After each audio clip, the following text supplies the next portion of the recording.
बचपन के उस चाइल्डहुड फ्रेंड के टैग का फायदा उठाकर मैंने सू फैमिली की बड़ी बेटी को हमेशा अपनी उंगलियों पर नचाया। यहाँ तक कि उसे मुझे पापा कहने पर मजबूर किया। और 10 साल बाद जिस दिन सू जिक्सी को पढ़ाई के लिए विदेश जाना था, मुझे अचानक अपने फ्यूचर की यादें मेमोरीज आ गईं। मुझे एहसास हुआ कि मेरी इन पुरानी हरकतों की वजह से मेरा फ्यूचर पूरी तरह बर्बाद होने वाला है और मेरा परिवार खत्म हो जाएगा। मैंने तुरंत उससे दूर रहने का फैसला कर लिया। पर तभी जब मैंने देखा कि कोई चाकू लेकर सू जिक्सी की तरफ लपक रहा है, तो मैं अपनी इंस्टिंक्ट की वजह से उसके सामने कूद गया। वो ठंडी चमकती धार सू जिक्सी की आंखों के सामने से गुजरी और चारों तरफ खून फैल गया।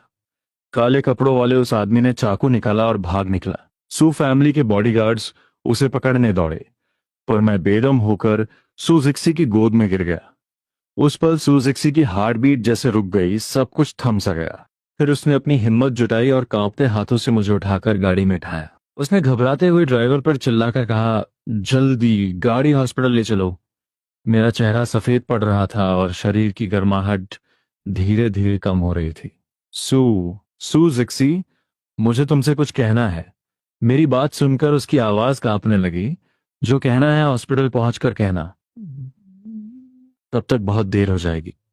दर्द की वजह से मेरी आंखों के सामने धुंधलापन छाने लगा और मेरी कॉन्शियसनेस जैसे किसी अनजान हाथ से दूर खिंचती जा रही थी। मैंने अपनी आखिरी ताकत बटोरी और बड़ी मुश्किल से कहा, तुम्हारे पिता की मौत के लिए मैं माफी चाहता हूं, और वो वाकई एक नर्स की गलती थी। तुम शाहजहा को दोष मत देना। सुजिक्सी के गले से रुलाई फूट पड़ी। मुझे फर्क नहीं पड़ता, मैं उसे कुछ नहीं कहूंगी। आखिरकार मेरे चेहरे पर एक फीकी मुस्कान आई। तो फिर अपनी बात से मुकरना मत। सुजिक्सी का दिल जैसे बैठ गया। मैं अपनी बात पर कायम हूं, अब तुम और मत बोलो। उसके बाद मैंने कुछ नहीं कहा, बस खामोश उसकी गोद में लेटा रहा। जब मेरे पिता शाओ कांगनेम को अपने बेटे के एक्सीडेंट की खबर मिली, तो उन पर जैसे बिजली गिर पड़ी। जब वो अपनी बेटी शाओ जीरो के साथ हॉस्पिटल पहुंचे, तब मैं आईसीयू में मौत से लड़ रहा था। सुजिक्सी बाहर एक बेजान बुत की तरह खड़ी थी। तभी शाओ जीरो ने गुस्से में उसे जोरदार थप्पड़ जड़ दिया। तुम्हारी वजह से मेरे भाई का ये हाल हुआ है। सुजिक्सी चुपचाप खड़ी रही। जब जीरो उसे दोबारा मारने वाली थी, तो शाओ कांगन ने उसे रोक लिया।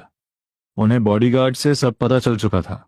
उन्होंने कभी नहीं सोचा था कि मैं सू जिक्सी के लिए अपनी जान दांव पर लगा दूंगा। अपने बेटे को खोने के डर से वो शख्स टूट गया जो बिजनेस की दुनिया में बड़े बड़े फैसले लेते वक्त कभी नहीं हिचकिचाया था। बिजनेस वर्ल्ड का वो बेताज बादशाह जिसने कभी मुश्किलों में अपनी भौहें तक नहीं सिकोड़ी थी, आज वहां बैठकर सिसक रहा था।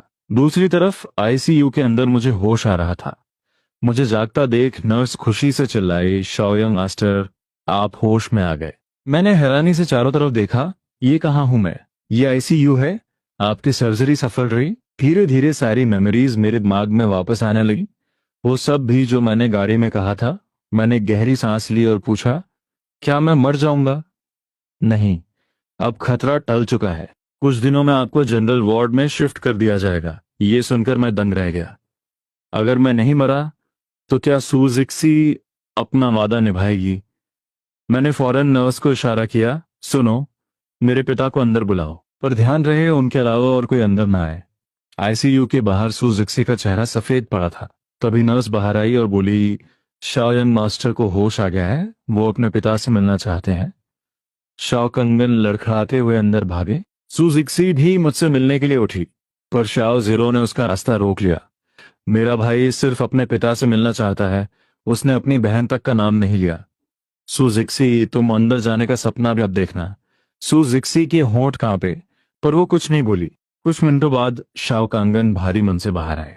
जीरो तुरंत उनके पास गई। डैड, भाई ने क्या कहा? शाओ कांगन ने एक पेचीदा नजर सुजिक्सी पर डाली। उसने कुछ खास नहीं कहा, बस ये कहा कि हम फिक्र न करें।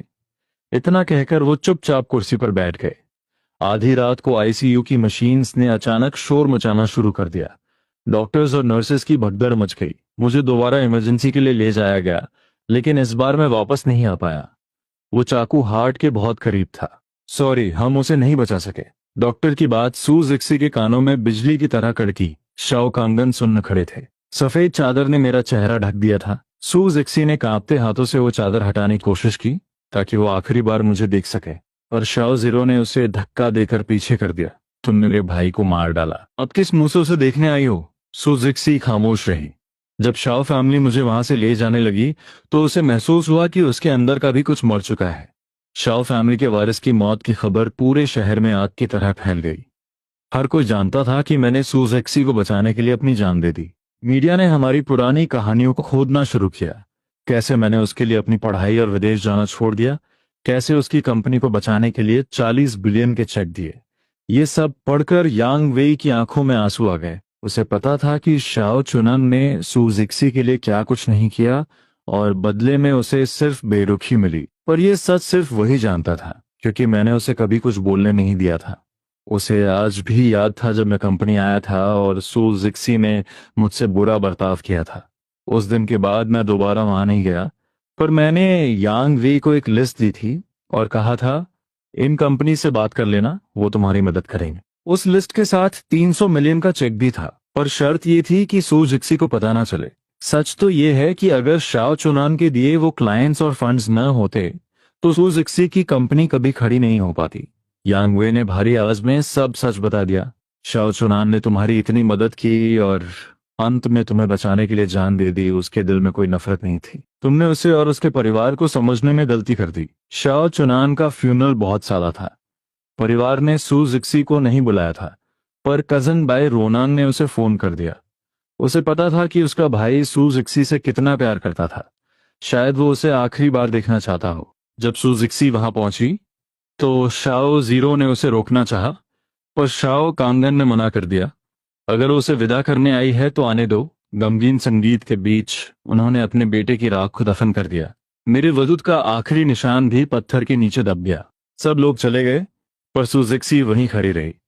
सुबह की पहली किरण जब मेरी तस्वीर पर पड़ी तो उसने उसे सहलाया और कहा, चुनान, तुमने थोड़े वक्त के लिए मुझसे प्यार किया था, पर मैं अपनी पूरी जिंदगी तुम्हारे उस प्यार का कर्ज उतारने में लगा दूंगी।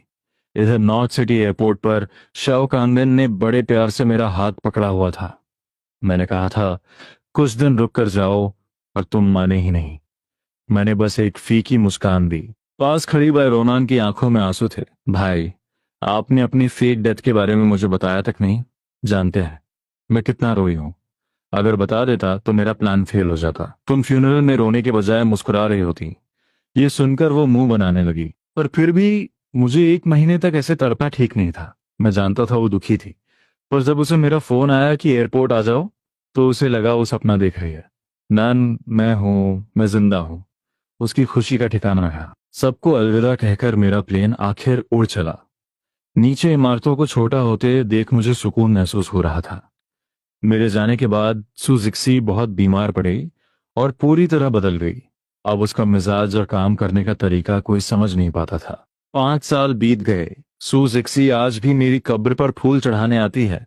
उसकी आंखों में आज भी वही दर्द है। 5 साल पहले शाओ चुनान की कहानी वहीं रुक गई थी। अगर उस दिन वो हादसा ना हुआ होता तो क्या वो आज भी उससे प्यार करता? जब वो वहां से जाने लगी तो ली युआनवन उसका इंतजार कर रही थी। मेरे डैड ने जिस डॉक्टर की बात की थी उनसे संपर्क हो गया है। कल सुबह की फ्लाइट है जानशंग के लिए। सुजिक्सी ने बस सिर हिला दिया। आसमान की तरफ देखते हुए उसने सोचा, अगर चुनान आज जिंदा होता तो वो एक बड़ा सर्जन होता। दूसरी तरफ हॉस्पिटल में एक नर्स भागते हुए मेरे पास आई। डॉक्टर, बेड नंबर 8 का पेशेंट होश में आ गया है। मैंने फोन पर कहा, मैं अभी बिजी हूं, तुम 12:30 युनशी होटल पहुंच जाना। फोन रखकर मैं पेशेंट को चेक करने चला गया। मेरा काम खत्म हुआ तो लिम जिचिंग ने कहा, आज साथ में लंच करते हैं। नहीं, आज मेरे 2 दोस्त आ रहे हैं, उन्हीं के साथ जाऊंगा। मैंने पास वाले ऑफिस की तरफ इशारा किया। वैसे ये बूढ़ा अभी तक लंच के लिए क्यों नहीं गया? क्या अब भी वो पुरानी कहानियां सुन रहा है? लिन जिचिंग ने बताया कि कोई बड़ा बिजनेस जायंट बाहर से उनसे मिलने आया है। मुझे फर्क नहीं पड़ा, क्योंकि मेरे खुद के डैड और बहन बहुत बड़े बिजनेस टाइटन्स हैं। मैं अपना सामान समेटकर नीचे जाने लगा। तभी भाई रोनन का फोन आया। भाई, तुम्हारे दोस्त ने क्या बेकार जगह चुनी है, यहाँ पार्किंग मिलना नामुमकिन है। मैंने हंसते हुए कहा, थोड़ा और ढूंढो, मिल जाएगी। यहाँ का खाना सबसे बेस्ट है। उसी वक्त एक दीवार की दूसरी तरफ से सुजिक्सी और ली युआनवन हॉस्पिटल की तरफ आ रहे थे। वो जानी पहचानी आवाज सुनकर सुजिक्सी के पैर जम गए। उसने पागलों की तरह चारों तरफ देखा। उसे लगा उसने मुझे देखा है। वो दौड़कर उस तरफ गई और वहां सिर्फ उड़ते हुए फूलों की पंखुड़ियां थीं। सुजिक्सी, क्या हुआ? ली यानुआन ने पूछा। उसने अपनी नजरें झुका ली और धीरे से कहा, कुछ नहीं। उसे लगा वो आवाज शायद उसके मन का वहम थी। पार्किंग में बायरोनान को आखिरकार एक जगह मिली, पर तभी एक मर्सिडीज ने आकर उसकी जगह छीन ली।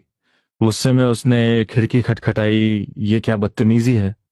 मैं यहाँ खड़ी थी। अंदर से एक स्मार्ट सा लड़का बाहर झांका। तुम काफी देर से बस खड़ी थी?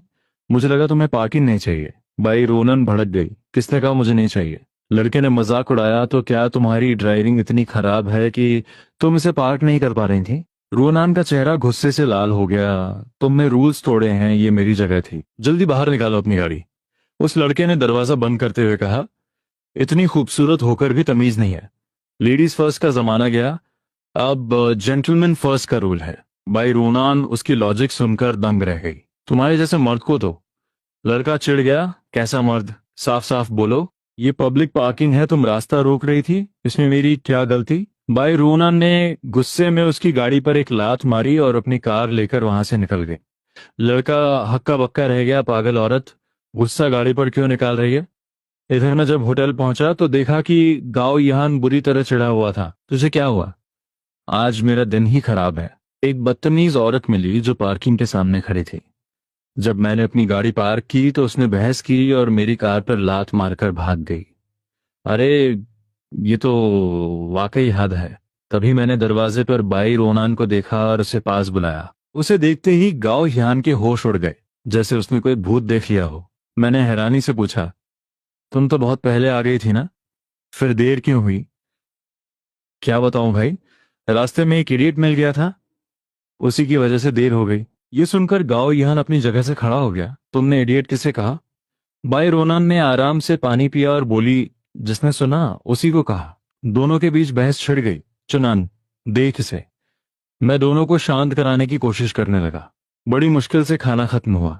उधर हॉस्पिटल में डॉक्टर हो ने सू जिक्सी की रिपोर्ट देखी। सू मिस, क्या ये सरदर्द और नींद न आने की समस्या उस दोस्त की मौत के बाद से शुरू हुई है? ली युआनुअन ने फौरन कहा, जी हाँ, कभी कभी तो ये 10-10 दिनों तक नहीं सो पाती। डॉक्टर का चेहरा गंभीर हो गया। आपका केस थोड़ा पेचीदा है, इसे हार्ट सिकनेस कहते हैं। सुजिक्सी ने उनकी तरफ देखा। वो जानती थी कि ये दिल की बीमारी है जिसकी दवा अब इस दुनिया में नहीं है। क्या इसका कोई इलाज है? डॉक्टर ने कुछ दवाइयां लिखी। ये 3 महीने का कोर्स है, अगर इससे सुधार नहीं हुआ तो मैं भी कुछ नहीं कर पाऊंगा। सुजिक्सी को इस जवाब से कोई हैरानी नहीं हुई। वो खामोशी से उठी, शुक्रिया डॉक्टर। जैसे ही मैं होटल से वापस आया, लिन जिचेंग फिर दौड़कर आया। चुनान, वो बिजनेस लेडी वाकई बहुत खूबसूरत है। तुझे तो हर कोई खूबसूरत लगता है। नहीं यार, ये वाकई में बहुत हसीन है। यकीन नहीं आता तो देख लेना, वो अभी अंदर ही है। मैंने मुस्कुराकर बात टाल दी और कपड़े बदलने चला गया। उसी वक्त सू जिक्सी कमरे से बाहर निकली। लिन जिचेंग उसे देखता रह गया और मन ही मन बोला, चुनान बाहर क्यों नहीं आ रहा? और मैं अंदर कपड़े बदल रहा था और उसकी बात नहीं सुन सका। हम एक बार फिर एक दूसरे से मिलते मिलते रह गए।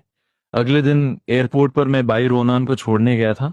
वहां एक छोटी बच्ची दौड़ते हुए गिर पड़ी और रोने लगी। बाई रोनन ने उसे गोद में उठाया और पुचकारा। मैंने उसका खिलौना उठाकर बच्ची के हाथ में दिया। पास ही खड़ी सुजिक्सी की नजर उस तरफ गई। वो पीठ मेरी पीठ से बिल्कुल मेल खाती थी। सुजिक्सी का दिल जोर से धड़का। वो भीड़ चीरते हुए उस तरफ भागी और जब वो वहां पहुंची तो वहां सिर्फ बाई रोनन बच्ची से बात कर रही थी। सुजिक्सी ने अपनी भावनाओं पर काबू पाते हुए पूछा, शाओ चुनान, वो कहाँ है? बाई रोनन ने हैरानी से देखा। सू मिस, आप पागल तो नहीं हो गई? मेरा भाई कहाँ है ये आपको अच्छी तरह पता है। सुजिक्सी ने एक गहरी सांस ली और बच्ची के पास घुटनों के बल बैठकर पूछा, बेटा वो भैया कहाँ गए जिन्होंने खिलौना दिया था? बच्ची डर गई और बोली, कोई भैया नहीं थे, वो तो दीदी थी। सुजिक्सी सन्न रह गई। उसे लगा बाई रोनन झूठ बोल सकती है, पर ये छोटी बच्ची क्यों झूठ बोलेगी? क्या वाकई उसे फिर से वहम हुआ था? ली युआनुआन ने माफी मांगते हुए कहा, सॉरी, शायद ये बहुत थकी हुई है इसलिए इसे गलत फहमी हो गई। पर सुजिक्सी को अभी भी शक था। तुम यहाँ क्या कर रही हो? रोनान ने संभलते हुए कहा, बस घूमने आई थी, अब वापस जा रही हूँ। दोनों के बीच तनातनी साफ थी। ली युआनुआन ने बात बदली और सब फ्लाइट की तरफ बढ़ गए। उनके जाने के बाद मैं वॉशरूम से बाहर आया। सुजेक्सी ने एक गहरी सांस ली और उस छोटी बच्ची के सामने झुक गई। बेटा, अभी जिस ब्रदर ने तुम्हारा खिलौना पकड़ा था वो कहाँ गया? बच्ची थोड़ा सहम गई और डरी हुई नजरों से उसे देखने लगी। नहीं, कोई ब्रदर नहीं था, दी ने मेरी हेल्प की थी। सुजेक्सी एकदम सुन्न रह गई। बाय रोनान शायद झूठ बोल सकती थी, पर इतनी छोटी बच्ची भला क्यों झूठ बोलेगी? क्या वाकई उसके ऑब्सेशन की वजह से उसे फिर से हेलुसिनेशंस होने लगे हैं? पास खड़ी ली युआनियान भी हैरान थी। जिक्सी, तुम्हें आखिर हुआ क्या है? इससे पहले कि सू जिक्सी कुछ कहती, बाई रोनन चिढ़कर बोली, ये बच्ची गिर गई थी, मैंने इसे उठाया और इसका खिलौना पकड़ा, पर बॉस सू का दावा है कि उन्होंने मेरे भाई को यहां देखा है। ली युआनमन ने एक पेचीदा नजर सू जिक्सी पर डाली। क्या इसकी कंडीशन फिर से बिगड़ रही है? उसने बाई रोनन को एक अपॉलोजेटिक स्माइल दी और माफी मांगते हुए कहा, आई एम सॉरी, शायद जिक्सी आजकल बहुत टायर्ड है, इसलिए उसे देखने में धोखा हुआ होगा। और सू जिक्सी अभी भी हार मानने को तैयार नहीं थी। तुम जांगचंग में क्या कर रही हो? बाई रोनन ने चेहरे पर एक झूठी शांति बनाए रखी। सुना है जांगचंग का सी व्यू बहुत अच्छा है, बस थोड़ा रिलैक्स करने आई हो। आखिर बॉस सो भी तो यही है। दोनों की बातों में एक साफ टेंशन महसूस हो रही थी। ली युआनयुआन ने बात संभालते हुए कहा, बॉस भाई, क्या आपकी भी 8 बजे की नॉर्थ सिटी वाली फ्लाइट है? चलिए साथ चलते हैं, कहीं फ्लाइट मिस ना हो जाए। बाय रोनन एक पल के लिए हिचकिचाई, पर फिर उसने हाँ कर दी। उन तीनों के जाने के बाद मैं आखिरकार वॉशरूम से बाहर आया। शुक्र है कि वो बच्ची समझदार थी और जल्दी सीख गई, वरना मेरा सच सबके सामने आ ही गया था। जैसे ही मैं वहां से निकलने लगा, तभी अचानक मेरे फोन की रिंगटोन बजी। मोया का कॉल था। उसने बताया कि वो अपनी बिजनेस ट्रिप से वापस आ गई है और मेरे लिए कोई गिफ्ट लाई है। मैंने उससे कल हॉस्पिटल में मिलने को कहा, पर वो अपनी बात पर अड़ी रही और मेरे घर के बाहर ही इंतजार करने का फैसला किया। आखिरकार मुझे हार माननी पड़ी। मैंने उसे 30 मिनट्स में घर पहुंचने का वादा किया और वो खुशी खुशी मेरा इंतजार करने के लिए तैयार हो गई। 12:11 ये मोया शिव फैमिली के विला के बाहर खड़ी थी। उसकी आंखों में सॉफ्टनेस और एक्सपेक्टेशन थी। मैं गाड़ी से उतरा और जल्दी से उसके पास गया। सॉरी, रास्ते में ट्रैफिक था। क्या तुम बहुत देर से वेट कर रही हो? नहीं, मैं भी बस अभी आई हूं। कहते हुए उसने गाड़ी का दरवाजा खोला और अंदर से कुछ बुक्स निकाली। उन्हें देखकर मैं शॉक रह गया। डॉक बाटलू की ओरिजिनल सीरीज। तुम्हें कैसे पता मुझे ये चाहिए थी? लास्ट टाइम तुमने इनकी बुक का जिक्र किया था, बिजनेस ट्रिप पर दिखी तो तुम्हारे लिए खरीद ली। हम बातें करते हुए शॉ फैमिली के विला में दाखिल हुए। मुया ने किताबें रखी और कहा कि उसे कुछ प्राइवेट काम है, इसलिए वो जा रही है। दरवाजे तक पहुंचते ही उसने एक खूबसूरत वॉच निकाली। चुनान, ये तुम्हारे लिए। मैं हैरान रह गया। क्या ये भी मेरे लिए गिफ्ट है? तुम पेशेंट्स को चेक करते हो, बार बार मोबाइल देखना अच्छा नहीं लगता। ये वॉच तुम्हारे ज्यादा काम आएगी। इतना कहकर बिना मुझे रिजेक्ट करने का चांस दिए शिमुया अपनी कार में बैठी और चली गई। मैं उस वॉच को अजीब नजरों से देखता रह गया। ये तो किसी कपल वॉच की तरह लग रही थी। लिविंग रूम में वापस आया तो डैड और सिस्टर सोफा पे बैठे थे। चुनान, ये लड़की करीब 4 साल से तुम्हारे पीछे है, अभी तक इसने हार नहीं मानी है। डैड ने भी बात आगे बढ़ाई। मुझे तो मुया अच्छी लड़की लगती है, अब तुम्हारी रोब भी लग गई है, तुम्हें अपनी पर्सनल लाइफ के बारे में सोचना चाहिए। मैंने हेल्पलेस होकर हाथ हिलाया। जब सिस्टर ने अभी तक शादी का नहीं सोचा, तो मुझे क्या जल्दी है? शाह जरूर शरारती मुस्कान के साथ उठी। तेरी बहन के पीछे मुया जैसा कोई लवर नहीं है जो हर वक्त साय की तरह साथ घूमे। सिस्टर के जाने के बाद डैड का चेहरा सीरियस हो गया। तुझे क्या लगता है वो कोई मजाक है? एक लड़की होकर वो तेरे पीछे इतनी पागल है। 4 साल से एक जैसा बिहेवियर। तुझे सच में उसके बारे में सोचना चाहिए। ये सुनकर मुझे समझ नहीं आया कि क्या रिएक्ट करूं। मैं उससे लव तो नहीं करता था, लेकिन मुया के साथ टाइम स्पेंड करना मुझे अच्छा लगता था। अपने रूम में आकर मैं करवटें बदलता रहा। शायद डैड की बातों ने मेरे दिल में कुछ हलचल मचा दी थी। मैं सच में कंफ्यूज था। किसी को लाइक करने की फीलिंग आखिर होती कैसी है? क्या ये वैसा ही है जब किसी को पहली नजर में देखकर हार्ट बीट तेज हो जाए? सालों पहले सू जिक्सी से मिलने के अलावा मुझे किसी और लड़की को देखकर वैसी फीलिंग कभी नहीं आई। पिछले कुछ सालों में मैं अपनी लाइफ और स्टडीज में इतना बिजी था कि वो भयानक नाइटमेयर मुझे दोबारा कभी नहीं आया। मैं नॉर्थ सिटी के बारे में बहुत कम सोचता था, लेकिन आज एयरपोर्ट पर सुजिक्सी को देखने के बाद वो सारी पास्ट मेमोरीज मेरे दिमाग में आउट ऑफ कंट्रोल होकर घूमने लगी। तब जाकर मुझे रियलाइज हुआ, नॉर्थ सिटी छोड़े मुझे पूरे 5 साल हो चुके हैं। शायद अब सच में मुझे डैड की बात मानकर अपनी पर्सनल लाइफ के बारे में सोचना चाहिए। काफी कंफ्यूजन के बाद मैंने वी चैट खोला और शे मोया को मैसेज किया, क्या कल रात तुम फ्री हो, मेरे घर डिनर पर आओगी। मैसेज मिलते ही मोया ने तुरंत मुझे कॉल किया। उसकी आवाज में एक्साइटमेंट और खुशी साफ छलक रही थी। चुनान, क्या तुम सच में मुझे अपने घर डिनर पर इनवाइट कर रहे हो, बाहर रेस्टोरेंट में नहीं? उसकी बात सुनकर मेरे चेहरे पर स्माइल आ गई। हाँ, मैं तुम्हें अपने घर पर इनवाइट कर रहा हूँ। एक वक्त था जब शाओ चुनान ने बहुत ब्लंटली कहा था कि उसे रिलेशनशिप में कोई इंटरेस्ट नहीं है, और तब मोया बस मुस्कुरा दी थी। उस वक्त मोया ने हंसते हुए कहा था, अगर कभी तुम्हारा माइंड चेंज हो जाए तो बस मुझे बता देना और कहना कि मेरे घर डिनर पे आ जाओ। और आज शाओ चुनान सच में उसे इनवाइट कर रहा था। मोया इतनी इमोशनल थी कि उसे समझ नहीं आ रहा था कि क्या कहे। ठीक है, तुम जल्दी सो जाना, गुड नाइट। कॉल कट करने के बाद मेरे दिल में कोई खास हलचल तो नहीं थी, और एक अजीब सा पीस जरूर था। आखिरकार मुया मुझे इरिटेट नहीं करती थी, बल्कि उसके साथ मुझे एक अलग तरह की सेफ्टी और वार्मथ फील होती थी। दूसरी तरफ जियांगचेंग से नॉर्थ सिटी के पूरे सफर में सू जिक्सी ने एक शब्द नहीं कहा। हालांकि उस बच्ची की बात सुनकर उसे लगा था कि शायद वो सिर्फ उसका इल्यूजन था, लेकिन उस आदमी का साइड प्रोफाइल उसके माइंड में बार बार प्ले हो रहा था। उसे कंफर्मेशन था कि वो जो उसने देखा वो सच था। यही सब सोचते हुए सू जिक्सी अपने स्टडी डेस्क पर आई और उसने अपना लैपटॉप ऑन किया। जियांगचेंग एयरपोर्ट का सीसीटीवी सिस्टम हैक करना मुमकिन था, लेकिन क्राउड इतना ज्यादा था कि उस आदमी को ढूंढने में बहुत टाइम वेस्ट होता। लेकिन बाय रोनन के फ्लाइट रिकॉर्ड्स ट्रैक करना बहुत आसान था, और जब जिक्सी ने डिटेल्स निकाली तो उसकी आंखें शॉक से फटी रह गईं। 3 मिनट बाद गहरी नींद में सो रही बाय रोनन अपने रिंगटोन की आवाज से झटके में उठ गई। कौन है यार, आधी रात को किसे कॉल करने की सूझी है? दूसरी तरफ से सू जिक्सी की ठंडी आवाज आई, क्या तेरा भाई जियांगचेंग में है? ये सुनते ही बाय रोनन के रोंगटे खड़े हो गए और उसकी नींद पूरी तरह उड़ गई। सू जिक्सी, तू पागल हो गई है क्या? मेरा भाई 5 साल पहले ही मर चुका है। लेकिन अगले ही सेकेंड जिक्सी की चिलिंग आवाज गूंजी, तो फिर मुझे जरा ये एक्सप्लेन कर, पिछले 5 सालों में तूने यूरोप की 365 फ्लाइट्स और जांगचेंग की 520 फ्लाइट्स क्यों ली? जिक्सी के टोन में एक खतरनाक लेवल का गुस्सा था। यूरोप तो मैं मान भी लूं कि तू वेकेशन पर ही थी, लेकिन जहां तक मुझे पता है बाय फैमिली का जियांगचेंग में कोई बिजनेस या कनेक्शन नहीं है। तो फिर तुझे जियांगचेंग से इतना लगाव क्यों है?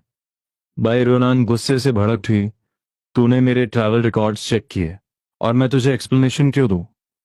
सू जिक्सी एक पल के लिए शांत रही। अगर तुझे एक्सप्लेन नहीं करना तो कोई बात नहीं, मैं शाओ चुनान को अपने तरीके से ढूंढ लूंगी। इतना कहकर उसने कॉल कट कर दिया।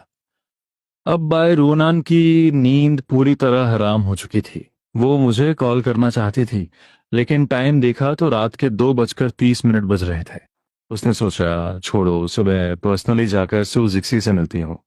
पहले ये तो देखूं कि आखिर उसका प्लान क्या है, फिर भाई को इन्फॉर्म करूंगी। अगले दिन सू जिक्सी ने डॉक्यूमेंट्स का एक पूरा बंडल ली युआनियन के हाथ में थमाया।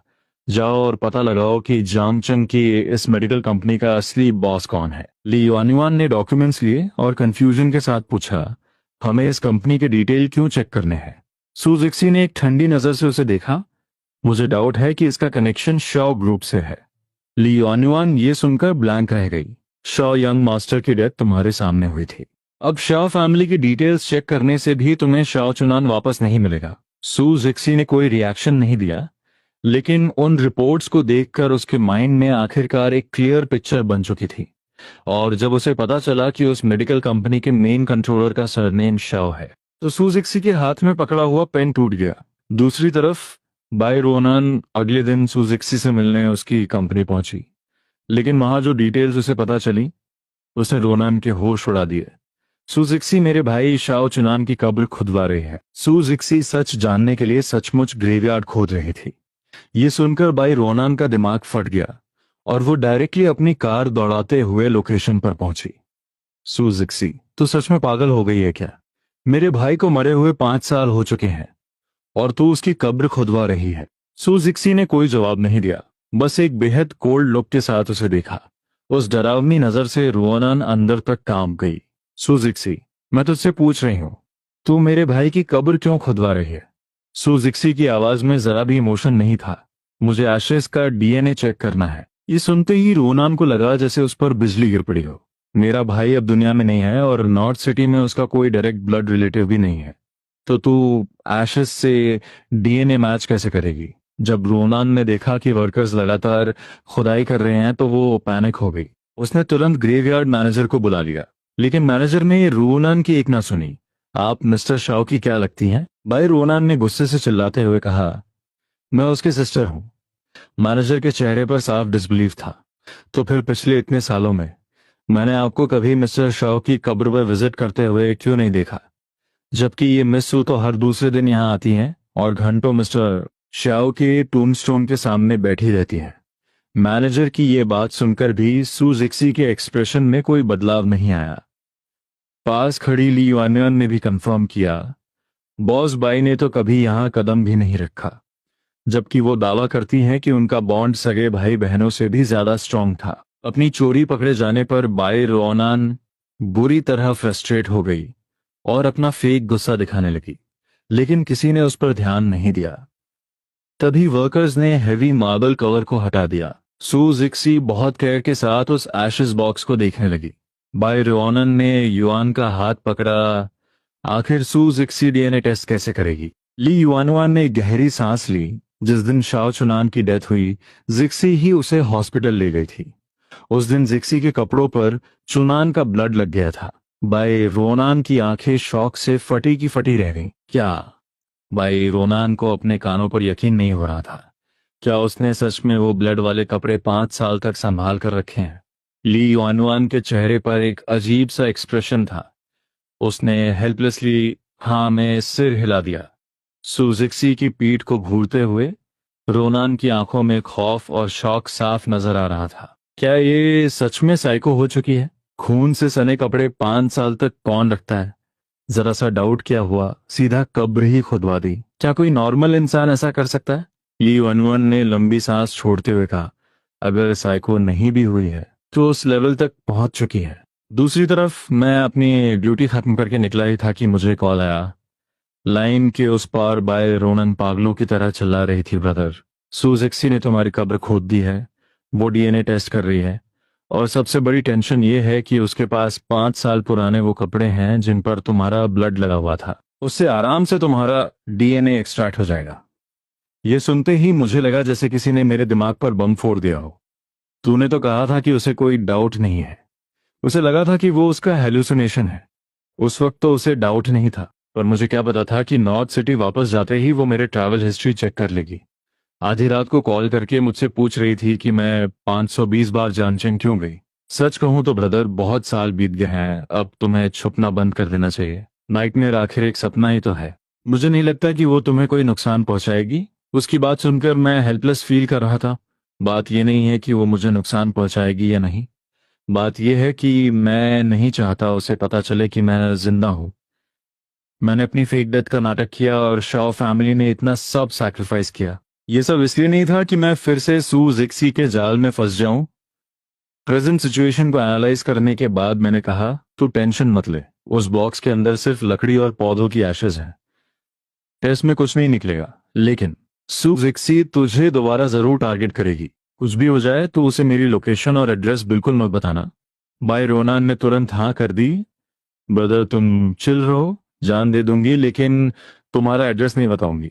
कॉल कट होते ही डैड बाय गोंगमिंग रूम में आए। स्वीट हार्ट, डैड के पास तुम्हारे लिए एक मिशन है। हमारी कंपनी जानचेंग में एक सेलिब्रिटी चैरिटी गाला होस्ट कर रही है। तुम्हें वेन्यू सिलेक्शन और इवेंट प्लान करना है। जानचेंग का नाम सुनते ही बाय रोनान की आंखें चमक उठी। बस चैरिटी इवेंट ही तो है। मैं अभी जानचेंग की फ्लाइट लेती हूँ, मिशन गारंटी के साथ कंप्लीट होगा। भाई रोनान को अपना फोन उठाकर रॉकेट की तरह भागते देख भाई वॉन्गमिंग ने हेल्पलेसली अपना सिर हिलाया। अपने ऑफिस में वापस आकर उन्होंने एक नंबर डायल किया, बॉस सू, मैंने भाई रोनान को एयरपोर्ट भेज दिया है। दूसरी तरफ मैं अभी भी टेंशन में था। सेफ साइड पर रहने के लिए मैंने डिसाइड किया कि मुझे कुछ टाइम के लिए जानचेंग छोड़ देना चाहिए। मुझे लगा कि कुछ दिनों के लिए फॉरेन कंट्री जाकर छुप जाना बेटर ऑप्शन है। मैंने डायरेक्टर से तुरंत लीव अप्लाई की और हॉस्पिटल के पास वाले अपने प्राइवेट अपार्टमेंट में पैकिंग करने निकल पड़ा।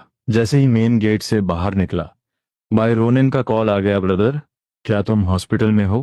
क्या हुआ? मैं अभी अपने अपार्टमेंट जा रहा हूँ। उसके बात करने के स्टाइल से मुझे डाउट हुआ, तो फिर से जियांगचेंग आ गई क्या? हाँ, डैड ने मुझे बिजनेस ट्रिप पर भेजा है। मैं सीधे तुम्हारे अपार्टमेंट ही आ रही हूँ। रूमन जब भी जियांगचेंग आती थी, मेरे इसी अपार्टमेंट में रुकती थी, इसलिए उसे एग्जैक्ट एड्रेस पता था। रोनन बहुत जल्दी पहुंच गई। जब उसे पता चला कि मैं जियांगचेंग से भागने वाला हूँ, तो उसने जल्दी जल्दी पैकिंग में मेरी हेल्प करना शुरू कर दिया। उसी वक्त नीचे एक लग्जूरियस ब्लैक कार धीरे से रुकी। अंदर बैठी औरत ने अपार्टमेंट की तरफ देखा। उसकी आंखों में जमा देने वाला कोल्डनेस था। क्योंकि मुझे आइडिया नहीं था कि मैं कितने दिन तक बाहर रहूंगा, तो मैंने एक पूरा लगेज बैग कपड़ों से पैक कर लिया। मैं दरवाजा खोलने वाला था कि तभी गाओ हन का कॉल आ गया। मैंने जल्दी से कॉल पिक किया। मैं अभी इमरजेंसी में हूँ, बाद में डिटेल्स बताता हूँ, अगर लेट हुआ तो प्रॉब्लम हो जाएगी। कॉल कट करते ही मैंने दरवाजा खोला और मेरे सामने सू जेक्सी खड़ी थी। उसकी आंखें मुझ पर किसी लेजर की तरह फोकस थी। 5 साल बाद हम आखिरकार एक दूसरे के सामने थे। उस पल सू जिक्सी के अंदर दबा हुआ वोल्केनो फट पड़ा। शाओ चुनान, क्या तुम अभी भी मुझसे भागना चाहते हो? हिम्मत है तो अब भाग कर दिखाओ। मेरे गले में डर के मारे थूक सूख गया। मुझे पता था कि मैं गलत हूं, इसलिए आवाज ही नहीं निकली। ये देखकर बाई रोनन मेरे सामने ढाल बनकर खड़ी हो गई। सुजिक्सी, तुम मेरे भाई पर क्यों चिल्ला रही हो? उसने तुम्हारी जान बचाई थी। अगर वो तुम्हारे साथ कोई रिलेशन नहीं रखना चाहता, तो इसमें उसकी क्या गलती है? सू जिक्सी एकदम फ्रीज हो गई। वो मुझसे रिलेशन क्यों नहीं रखना चाहता? वो मुझसे कोई रिलेशन क्यों नहीं रखना चाहता? सू जिक्सी का सवाल हवा में गूंजा। मैंने ऑकवर्ड होकर अपना सिर खुजलाया। मुझे समझ नहीं आ रहा था कि क्या जवाब दूं। लेकिन बैरूनान रुकने वाली नहीं थी। तुम्हें पूछते हुए शर्म नहीं आती, क्योंकि तुम्हारी सू फैमिली बहुत खतरनाक है। तुम्हारी रिवेंज लेने की टेक्निक बहुत ब्रूटल है। तुम्हारे फादर की डेथ शाओ हॉस्पिटल में हुई थी, लेकिन वो नर्स की सिर्फ एक गलती थी। मेरे भाई को डर था कि तुम रिवेंज लोगी, इसीलिए उसे छुपना पड़ा। तुम्हारी वजह से उसे रोज डरावने नाइटमेयर्स आते थे। क्या तुम्हें सच में नहीं पता कि तुम कितनी टॉक्सिक हो? सुजिक्सी को गहरा धक्का लगा। वो जानती थी कि बाय रोनन हवा में तीर नहीं चला रही। उसे याद आया, जब मैं उसकी गोद में मर रहा था, तब भी मैंने अपनी आखिरी सांसों के साथ उससे बेग किया था कि वो शाओ फैमिली को ब्लेम ना करे। लेकिन वो हमें ब्लेम कैसे कर सकती थी, मेरे उस नाइफ अटैक को झेलने के अलावा? शाओ कांगन ने भी हमेशा सू फैमिली की हेल्प की थी। वो शाओ फैमिली पर कभी अटैक नहीं करती। ये सब सोचते हुए सू जिक्सी की आंखें नम हो गईं। चुनन, क्या तुम्हारी नजरों में मैं ऐसी औरत हूं जो राइट और रॉन्ग में फर्क नहीं समझती? मैंने अपनी नजरें उठाई और उसकी आंखों में देखा। मुझे नहीं पता, लेकिन मैं अपनी फैमिली के फ्यूचर पर कोई रिस्क नहीं ले सकता। हैन फैमिली के साथ जो हुआ, वो पूरी दुनिया ने देखा है। मेरी ये बात सुनकर सुजिक्सी को अपने दिल में एक तेज दर्द महसूस हुआ। उसने अपनी आंखें बंद की और एक गहरी सांस ली। जब उसने दोबारा आंखें खोली, तो उनमें बस एक अजीब सी शांति थी। चुनान, मैंने सुना है जियांगचेंग का व्यू बहुत अच्छा है। क्या तुम मेरे साथ वॉक पर चलोगे? बाय रोनान तुरंत मेरे सामने आ गई। ये नॉट सिटी नहीं है ब्रदर, तुम्हें इससे डरने की जरूरत नहीं है। पास खड़ी ली योनवन ने एक लंबी सांस ली। यंग मास्टर शॉ, प्लीज आप इनके साथ थोड़ा टाइम स्पेंड कर लीजिए। जो भी मिसअंडरस्टैंडिंग है उसे क्लियर कर लीजिए। शाओ चुनान की डेथ के बाद पिछले 5 सालों में सू जिक्सी ने कैसी लाइफ जी है, ये सिर्फ ली युआनवान जानती थी। अगर किसी और ने सू जिक्सी के साथ ऐसा फेक डेथ का मजाक किया होता, तो उसका अंजाम बहुत भयानक होता। ये सोचकर मैंने उसे मना नहीं किया। आखिरकार कुछ बातों को क्लियर करना ही बेहतर था। जियांगचेंग की स्ट्रीट्स लाल चेरी ब्लॉसम से भरी हुई थी। मैं और सूजिक्सी खामोशी के साथ बहुत देर तक चलते रहे। आखिरकार सूजिक्सी रुकी और मुड़कर मुझे देखने लगी। चुनान, मैं बस ये जानना चाहती हूँ कि तुमने आखिर ऐसे कौन से नाइटमेयर्स देखे जिनकी वजह से तुम्हारे अंदर मेरे लिए इतनी नफरत भर गई? मुझे प्रोसेस करने में थोड़ा टाइम लगा। इस मामले में बै रोनन भी इन्वॉल्व थी। मुझे प्रिकॉशंस लेने ही थे। सुजिक्सी, मैं इस सब में मेरी फैमिली डेंजर में थी। मैं उन पे रिस्क नहीं ले सकता था। सुजिक्सी एकदम ब्लैंक होकर दूर फील्ड्स की तरफ देखने लगी, और मैंने भी साइलेंटली आगे कुछ नहीं कहा। अचानक मेरे मोबाइल की रिंगटोन ने उस साइलेंस को तोड़ दिया। ये मुया का कॉल था। चुनान, मैंने सुना तुम आफ्टरनून में जल्दी निकल गए थे। क्या कोई इमरजेंसी आ गई है? हाँ, थोड़ा प्राइवेट काम था। बात करते हुए मैंने सू जिक्सी की तरफ देखा। मुझे आइडिया नहीं था कि वो बीच पर कितनी देर और रुकने वाली है। तभी मुया ने दोबारा पूछा, क्या तुम वापस हॉस्पिटल आओगे? मैं यही तुम्हारा वेट कर रही हूँ। मैं थोड़ा शॉक हुआ। मुझे बहुत लेट हो जाएगा। इट्स ओके, मैं तुम्हारा वेट करूंगी। कॉल कट करते ही मैंने नोटिस किया कि सू जिक्सी मुझे ही घूर रही थी। क्या तुम्हें रात को कहीं जाना है? मैंने हेजिटेशन के साथ हाँ में सिर हिलाया। मैंने एक फ्रेंड को डिनर पर इनवाइट किया है। ठीक है, तो फिर वापस चलते हैं। उसका रिएक्शन देखकर मैं पूरी तरह शॉक था। मुझे लगा था कि वो मुझ पर चिल्लाएगी, पूछेगी कि मैंने उसे फेक डेथ से क्यों धोखा दिया, लेकिन उसने कोई ड्रामा नहीं किया। मेरे चेहरे का डिसबिलीफ देखकर सू जिक्सी के दिल में फिर से एक शार्प पेन हुआ। मैंने तुमसे प्रॉमिस किया था कि मैं शाव फैमिली को टारगेट नहीं करूंगी। आज मैं तुम्हें फिर से प्रॉमिस कर रही हूं, मैं शाव फैमिली को कभी कोई नुकसान नहीं पहुंचाऊंगी। तुम जब चाहो नॉर्थ सिटी वापस आ सकते हो। मैं तुम्हारी लाइफ से परमानेंटली दूर चली जाऊंगी, और आज के बाद मैं जियांगचिंग में भी कभी कदम नहीं रखूंगी। ये सब कहते हुए सू जिक्सी का दिल जैसे कोई चीर रहा था, लेकिन उसके ब्यूटीफुल फेस पर कोई इमोशन नहीं था। मेरे लिए ये बिलीव करना हार्ड था कि सू जिक्सी मुझे ऐसा प्रॉमिस कर रही है। जल्द ही सू जिक्सी ने कैब बुक कर ली। चुनन, मैं तुम्हें ड्रॉप नहीं करूंगी। मैंने आखिरी बार सू जिक्सी को देखा। मेरे दिल में बहुत कुछ था कहने को, लेकिन मैं कुछ बोल नहीं पाया। जैसे ही मैं मुड़कर जाने लगा, सू जिक्सी अचानक दौड़कर मेरे पास आई। मैंने कंफ्यूजन के साथ उसे देखा। उसकी आंखों में एक अजीब सी हिडन एक्सपेक्टेशन थी। क्या मैं तुम्हें एक बार हक कर सकती हूँ? ये सुनकर मैं कंप्लीटली फ्रीज हो गया और डिसबिलीफ के साथ सू जिक्सी को देखने लगा। सू जिक्सी के चेहरे पर वो पुरानी मुस्कान वापस आ गई। पुराने दोस्त जब बरसों बाद मिलते हैं तो गले तो मिलते ही हैं, और हम तो पूरे 5 साल बाद मिल रहे हैं। मैं दंग था कि उसने मुझे सिर्फ एक दोस्त की जगह दी। उसकी आंखों में तैरते आंसुओं को देखकर मेरा दिल पसीज गया। मैं उसके करीब गया और उसे धीरे से गले लगा लिया। उसकी धड़कनें तेज थीं और हाथ कांप रहे थे। पिछले 5 सालों से वो मुझे अपनी गोद में मरता हुआ देखे थी, लेकिन इस पल मेरी सांसों की गर्माहट ने उस डरावने नाइटमेयर को हमेशा के लिए मिटा दिया। उसने खुद को संभाला, पीछे हटी और बड़ी नजाकत से मेरी तरफ देखा। चुनान, घर ध्यान से जाना। उस वक्त मुझे महसूस हुआ कि मैं सुजिक्सी को शायद कभी नहीं समझ पाऊंगा। मैंने उलझन में पूछा, और तुम क्या करोगी? उसने मुस्कुराकर जवाब दिया, यहाँ का नज़ारा बहुत खूबसूरत है, मैं थोड़ी देर और टहलना चाहती हूँ। जैसे ही मैं वहां से निकला, उसकी आंखों से एक आंसू गिरा और वो बेसुध होकर जमीन पर गिर पड़ी। दूसरी तरफ मैं सीधे हॉस्पिटल की तरफ भागा। एलिवेटर में मेरी टक्कर डायरेक्टर हो से हुई, जो बुरी तरह हाफ रहे थे। चुनान, तुम तो छुट्टी पर थे, फिर यहाँ क्या कर रहे हो? मैंने बात संभालते हुए कहा कि काम निपट गया था, पर डायरेक्टर का चेहरा उड़ा हुआ था। पता चला कि सू जिक्सी का सिरदर्द फिर से बेकाबू हो गया है, और उस पर पेन किलर्स भी बेअसर साबित हो रहे हैं। कौन सी मिस सू? ये सुनते ही मेरा दिल धक से रह गया। वही मोबाइल कंपनी की सीईओ सू जिक्सी। जैसे ही एलिवेटर खुला, मैंने अपने कदम वापस खींच लिए और सीधे ऊपर जाने वाला बटन दबा दिया। डायरेक्टर, मैं भी आपके साथ आऊंगा। ली युआनयुआन बाहर ही खड़ी थी। उसकी हालत देखकर समझ आ गया था कि मामला गंभीर है। हम सीधे वार्ड में पहुंचे, और जो मंजर मैंने देखा उसने मुझे सुन्न कर दिया। सुजिक्सी दर्द से तड़प रही थी। सुजिक्सी बिस्तर पर बेजान पड़ी थी। उसका चेहरा पीला पड़ चुका था और माथे पर पसीने की बूंदें चमक रही थी। डायरेक्टर हो ने अपनी एक्यूपंक्चर किट निकाली और उसे चेतावनी दी, मिस सू, इन सुइयों से बहुत दर्द होगा, आपको बर्दाश्त करना पड़ेगा। जैसे ही पहली सुई उसके माथे पर चुभी, सू जिक्सी का शरीर बिजली के झटके की तरह कांप उठा, पर उसने अपने दांत भींच लिए और एक आवाज तक नहीं निकाली। जब 10 सुइयां चुभ चुकी थीं, तब जाकर उसकी सांसें सामान्य हुईं और वो गहरी नींद में सो गई। यूनियन ने राहत की सांस ली और पूछा कि इलाज पहले क्यों नहीं किया गया। डायरेक्टर ह्यू ने अपना पसीना पोंछा और बोले, एक्यूपंक्चर बहुत रिस्की होता है, अगर कुछ गलत हुआ तो मरीज मुझ पर केस कर देते, और मैं कोई भगवान नहीं हूं। यूनियन ने हाथ जोड़कर यकीन दिलाया कि वो सारी जिम्मेदारी लेंगी। मैंने भी आगे बढ़कर उन्हें मनाया, डायरेक्टर प्लीज आप उनका इलाज शुरू कीजिए, ये लोग बुरा नहीं मानेंगे। वो हैरान थे, तुम इन्हें जानते हो? मैंने सिर हिलाया, जी हम हाई स्कूल क्लासमेट्स हैं। सुजिक्सी की नींद बहुत कच्ची थी।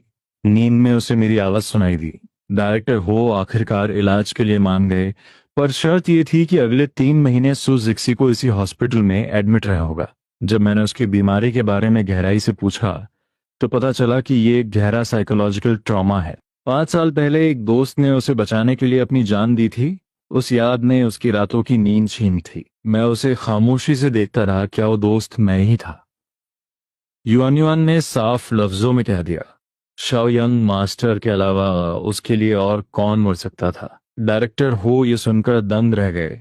पर आपने तो कहा था कि वो दोस्त मर चुका है। सु जिक्सी ने बस अपनी नजरें झुका ली और धीरे से कहा, मुझसे गलती हो गई थी। वो ने हमें अकेला छोड़ दिया और युआन युआन भी उनके साथ बाहर निकल गई। वार्ड में अब सिर्फ मैं और सु जिक्सी थे। मुझे बहुत बुरा लग रहा था कि मेरी उस फेक डेथ ने उसकी जिंदगी पर इतना का साया डाल दिया है। मैंने भारी मन से माफी मांगी तो उसने बस एक मासूम सी मुस्कान दी। तभी मुया कमरे के बाहर खड़ी नजर आई। उसने सू जिक्सी को देखा और पूछा कि क्या सब ठीक है। मैंने सू जिक्सी को आराम करने को कहा और वहां से बाहर निकल गया। सॉरी मुया, तुम्हें बहुत इंतजार करना पड़ा। वो हमेशा की तरह मुस्कुराई और बोली कि कोई बात नहीं। हम अपनी गाड़ी की तरफ बढ़े ही थे कि डी का कॉल आ गया। रात के 9 बज चुके थे। उन्होंने बताया कि कंपनी के किसी प्रोजेक्ट में कोई बड़ी प्रॉब्लम आ गई है, इसलिए वो और डैड अभी ऑफिस जा रहे हैं। मैंने मुया से बाहर डिनर करने को कहा और उसके चेहरे पर उदासी साफ दिख रही थी। उसे कल का वादा याद था। मैंने उसे यकीन दिलाया कि 2 दिन बाद हम पक्का घर पर ही खा खाएंगे। अगले दिन हॉस्पिटल में हंगामा मचा हुआ था। मुया ने पूरे स्टाफ को मिठाइयां बांटी और सबको बता दिया कि हम अब एक रिलेशनशिप में हैं। मुझे हैरानी तो हुई पर मैंने कुछ नहीं कहा। आखिरकार ये सच तो था ही। सुजिक्सी की नजरें उन मिठाइयों पर टिकी थीं। मुया ने उसे खुद आकर बताया था कि मैं अब उसका बॉयफ्रेंड हूँ। यूनवान उसे समझाने की कोशिश कर रही थी पर सुजिक्सी का गुस्सा 7वें आसमान पर था। उसने अचानक अपनी आईडी ड्रिप खींच कर निकाल दी। चलो, हम अभी नॉर्थ सिटी वापस जा रहे हैं। मैंने और डायरेक्टर हो ने उसे रोकने की बहुत कोशिश की पर उसने किसी की नहीं सुनी। तुमने वादा किया था तुम्हारी सेहत खराब हो जाएगी, मैंने चिल्लाकर कहा। उसने अपनी ठंडी और बेरुखी भरी नजरें मेरी तरफ घुमाई। मैं अपना इलाज कराऊं या ना कराऊं, इससे डॉक्टर शाओ को क्या लेना देना। मुझे अपनी बेइज्जती महसूस हुई। मैंने उसके लिए इतनी मेहनत की और वो ऐसा बर्ताव कर रहे थे। उसने बस सॉरी कहा और वहां से चली गई। मैंने उसका हाथ पकड़ने की कोशिश की तो उसने साफ लफ्जों में चेतावनी दी। मैंने कहा था कि मैं तुम्हारी लाइफ से दूर चली जाऊंगी। अब तुम मेरे किसी काम में दखल मत दो। शिफ्ट खत्म होने के बाद मैं सड़क किनारे खड़ा मुया का इंतजार कर रहा था। तभी डैड का कॉल आया। अचानक एक काली कार बहुत तेजी से मेरी तरफ बढ़ी। इससे पहले कि वो मुझे कुचलती, मोया ने झपट्टा मारकर मुझे पीछे खींच लिया। वो कार पलक झपकते ही अंधेरे में गायब हो गई। मोया बुरी तरह कांप रही थी और उसने मुझे कसकर पकड़ लिया। चुनन, क्या तुम ठीक हो? पुलिस ने सीसीटीवी की जांच की पर वो गाड़ी चोरी की थी और प्लेट नंबर भी नकली था। घर जाते वक्त मोया एकदम खामोश थी। विला के बाहर पहुंचकर उसने कहा कि उसे कुछ जरूरी काम निपटाने हैं और वो डिनर के लिए नहीं रुक पाएगी। वो सीधे एक होटल के कमरे में पहुंची और दरवाजा खुलते ही वहां खड़े एक शख्स जी एंग के मुंह पर एक जोरदार थप्पड़ रसीद कर दिया। वो आदमी खामोश खड़ा रहा। वक्त खत्म हो रहा है, आपको वापस चलना ही होगा। जियांग की आवाज में एक अजीब सी बेबसी थी। मोया चिल्लाई, मुझे शे फैमिली के किसी भी धंधे में कोई इंटरेस्ट नहीं है, पर उन्हें आप में है। अगर आप वापस नहीं आई तो वो उस डॉक्टर को जिंदा नहीं छोड़ेंगे जिसे आप प्यार करती हैं। ये सुनकर मोया सुन्न रह गई। उसे पता था कि उसका परिवार किस हद तक गिर सकता है। अगली सुबह हॉस्पिटल में सन्नाटा पसरा था। खबर आई कि मोया ने मुझसे ब्रेकअप कर लिया है और अपना रेजिग्नेशन भी दे दिया है। सू जिक्सी के लिए ये एक बड़ी जीत थी। डायरेक्टर हो ने मुझे मशवरा दिया कि मैं 3 महीने के लिए नॉर्थ सिटी चला जाऊं।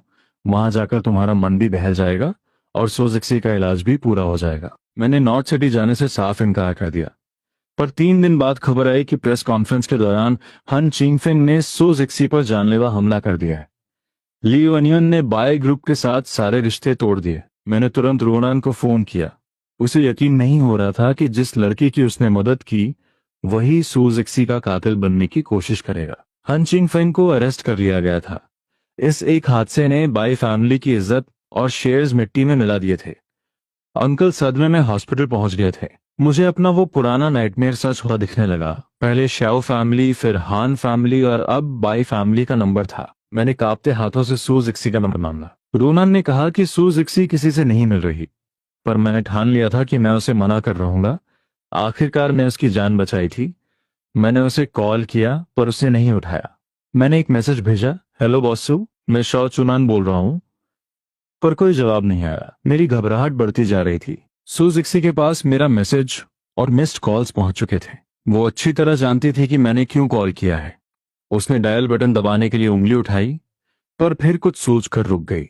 उसने तुरंत युआनयुआन को फोन किया और केस की पूरी इन्वेस्टिगेशन रिपोर्ट मांगी। युआनयुआन ने बताया कि सारे सबूत और सीसीटीवी साफ हैं, मुजरिम पकड़ा जा चुका है। सुजिक्सी ने हुक्म दिया, बाय फैमिली के खिलाफ कोई केस नहीं होगा, सारी सजा सिर्फ मुजरिम को मिलेगी। यूनियन हैरान रह गई कि आखिर जिक्सी इतना बड़ा फैसला इतनी आसानी से कैसे ले रही है। सुजिक्सी ने आगे कहा, शाओ चुनन को बता दो कि उसे परेशान होने की जरूरत नहीं है, सब ठीक हो जाएगा। यूनियन सोच रही थी कि सुजिक्सी मेरे लिए इतना सब छुप छुप कर क्यों कर रही है। ली यूनियन अपना काम खत्म करके मुझे कॉल करने ही वाली थी कि मेरा कॉल आ गया। मिस ली, अगर मैं मिस सू का इलाज कर दूं और उन्हें ठीक कर दूं तो क्या सू फैमिली बाय फैमिली के खिलाफ सारे केस वापस लेगी? ली युनयुन एक पल के लिए हैरान रह गई, फिर समझदारी से बोली, अगर शाओयंग मास्टर सच में बॉस सू को ठीक कर सकते हैं तो ये डील पक्की है। ये सुनकर मैंने राहत की सांस ली। ठीक है, मैं 15 दिन बाद आपको कॉल करूंगा। उम्मीद है मिस ली अपना वादा याद रखेंगी। बिल्कुल, मुझे आपके कॉल का इंतजार रहेगा। और हाँ, आप बेफिक्र रहें, जोंगविन फिल्म एंड टेलीविजन कंपनी को कुछ नहीं होगा। मुझे लगा था कि ली युआनयुआन 15 दिन बाद सू जिक्सी से बात करेगी, पर सिर्फ 2 दिन बाद ही सू फैमिली ने स्टेटमेंट जारी कर दिया। उसमें साफ लिखा था कि वो कंपनी पर कोई केस नहीं करेंगे, सिर्फ हमलावर को सजा दिलवाएंगे। इस स्टेटमेंट के आते ही बाय फैमिली के शेयर्स आसमान छूने लगे। यहाँ तक कि हॉस्पिटल में पड़े अंकल बाई गुआंगमिंग की हालत में भी सुधर आ गया। बाई रूनान ने खुशी से मुझे कॉल किया, ब्रदर तुमने ऐसा क्या जादू किया कि सू जिक्सी मान गई।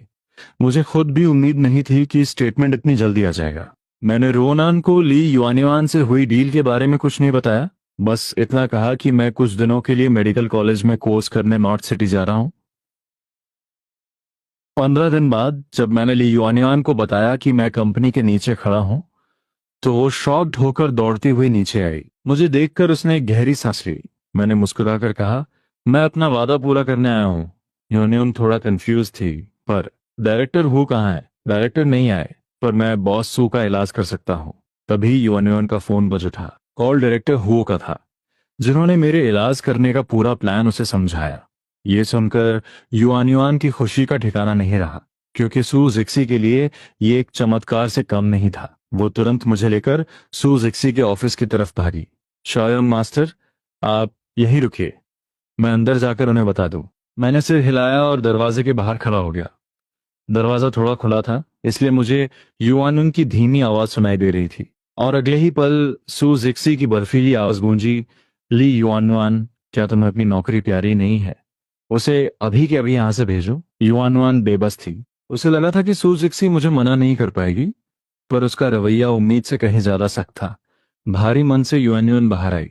सॉरी शाओ यंग मास्टर, मुझे लगता है जिक्सी को अभी आपके इलाज की जरूरत नहीं है। मैं एक पल के लिए सन्न रह गया। क्या बॉस सू को मेरी मेडिकल स्किल्स पर शक है? युआनयुआन को समझ नहीं आया कि क्या कहे। नहीं, बात वो नहीं है। आप चलिए मेरे साथ। मैं चुपचाप उसके साथ कंपनी के बाहर आ गया। मैंने पूरी गंभीरता से पूछा, बॉस सू कितने बजे फ्री होंगी? मैं शाम को आ जाऊंगा। सू जिक्सी का इलाज करना बहुत जरूरी था। एक तो उसकी हालत बिगड़ रही थी, और दूसरा मैं उसका कोई एहसान नहीं रखना चाहता था। वो 5 बजे तक फ्री हो जाती है, पर कभी कभी 8 भी बज जाते हैं। लेकिन आप रहने दीजिए, जिक्सी अपना फैसला नहीं बदलेगी। मैंने मुस्कुराकर हाथ हिलाया, कोई बात नहीं, मैं रात को आऊंगा। डिनर के बाद मैंने टैक्सी ली और वापस कंपनी पहुंच गया। मेरा कॉल देखकर युआनयुआन हैरान रह गई कि मैं सच में वापस आ गया हूं। वो भागती हुई सू जिक्सी के पास गई। शाओयंग मास्टर कह रहे हैं कि वो इलाज के बारे में एक बार फिर बात करना चाहते हैं। सू जिक्सी ने झुंझलाते हुए एक रिसर्च रिपोर्ट युआनयुआन के सामने पटक दी। अगर तुम इतनी ही फ्री हो तो इस रिपोर्ट की समरी बनाओ। आज युआनयुआन भी गुस्से में थी। मैं ये सब किसके लिए कर रही हूं? तुम अपनी बीमारी को और कितना इग्नोर करोगी? क्या शाओ चुनान को अपनी जिंदगी से निकालना इतना आसान है? अगर सच में सब खत्म करना चाहती हो तो नीचे जाकर उससे बात क्यों नहीं करती? वो अभी भी तुम्हारा इंतजार कर रहा है। इतना कहकर युआन ने दरवाजा जोर से बंद किया और वहां से चली गई। सू जिक्सी आखिरकार हार मानकर अपना फोन उठाने पर मजबूर हो गई। मैं कुछ बोलने ही वाला था कि उसने बात काट दी। अगर युआनी ने तुम्हें ठीक से नहीं समझाया तो मैं खुद बता देती हूँ। मैं नहीं चाहती कि तुम मेरा इलाज करो। उसकी आवाज बेहद ठंडी थी। यही मेरा आखिरी फैसला है, अब तुम जा सकते हो। मैं पूछना चाहता था कि वो मुझे अपना इलाज क्यों नहीं करने देना चाहती, पर उसने कॉल कट कर दिया। मैंने तय किया कि मैं इंतजार करूंगा। मुझे उसके मुंह से जानना था कि आखिर उसे मुझसे इलाज क्यों नहीं करवाना। क्या उसे लगता है कि मैं एक बुरा डॉक्टर हूँ? रात के 9 बज चुके थे पर वो नीचे नहीं आई। मैंने हार मानकर युआन को कॉल किया। मिस लुई, क्या बॉस सू अभी भी बिजी है? युआन वन हैरान थी। क्या आप अभी तक वहीं हैं? हाँ, मैं फेस टू फेस बात किए बिना नहीं जाऊंगा। अब युआन वान का गुस्सा और बढ़ गया। वो पक्का ओवर टाइम कर रही है, आप रुकिए, मैं देखती हूँ। सू जिक्सी अभी अभी R&D टीम के साथ मीटिंग खत्म करके थकी हुई अपनी डेस्क पर लेटी थी। तभी युआनिया ने दरवाजा खोला। दो ऑप्शन है, या तो तुम अभी नीचे जाओ या मैं उसे यहाँ ऊपर ले आऊं। सू जिक्सी चौंक गई। क्या चुनन अभी भी वहीं है? युआनियन झुंझला उठी। भले ही तुमने उससे दूर रहने का वादा किया हो, पर वो तुम्हारा इलाज करने आया है, कम से कम उससे मिल तो सकती हो। नीचे इंतजार करते हुए मुझे काफी देर हो चुकी थी। मैं सोच रहा था कि अगर वो नहीं आई तो शायद मुझे वापस लौट जाना चाहिए।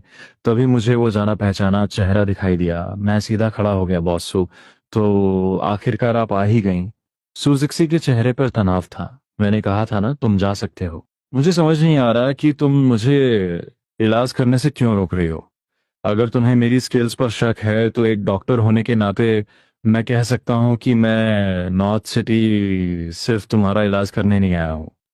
सू जिक्सी खामोश रही। मैंने आगे कहा, बॉस सू, याद है जब अंकल सू का एक्सीडेंट हुआ था तो आधी रात को हॉस्पिटल में मैंने ही PPU करने की जिद की थी। सू जिक्सी को वो दिन अच्छी तरह याद था।